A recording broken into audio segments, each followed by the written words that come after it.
నా కొడుకులకి ఎప్పుడు ఈ హైందవ ధర్మం మీద వాడడం ఉంటుంటుంది. ద బెస్ట్ ఎగ్జాంపుల్ ద్వారక కృష్ణుడు నివసించిన స్థలము. అది సైంటిఫికల్గానే ప్రూవ్ అయింది. ద్వారక ఉంది సముద్రం కింద అని. నెక్స్ట్ వీళ్ళ బైబుల్ ప్రకారం చూసుకున్నాము. వీళ్ళ బైబుల్ విగ్రహారాధన చేసిన వాళ్ళని చంపేది అని ఉంటుంది. అంటే విగ్రహారాధన చేసే వాళ్ళు ఎవరు హిందువులు కదా. అంటే మీకు ఆల్రెడీ విగ్రహారాధన చేస్తున్నారు అన్ని దేశాలు. అంటే ఇజ్రాయెల్ అట్లాంటి దేశాలు అన్నీ, ఆఫ్ఘనిస్తాన్ అన్ని దేశాలకు వెళ్ళి మా హిందువులను తరిమేసిర్రా. ఒక దేశంలో మిగిలిపోయినాం మేము. ఈవెన్ ఆఫ్ఘనిస్తాన్లో కూడా రీసెంట్గానే విష్ణుదేవుంది విగ్రహం బయటపడ్డది భూమిలోకి వెళ్ళి. ఏమరా అది పోయి నువ్వు పెట్టొచ్చినావా, లేకపోతే మేము పోయి ఇండియాలోకి పోయి పెట్టొచ్చినావా? చూతలని చూడక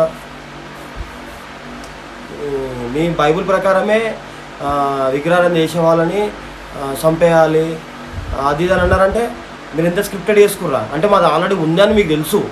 మీరు క్రియేట్ చేసుకొని స్క్రిప్టెడ్ చేసుకొని మా హైందవ ధర్మాన్ని లేకుండా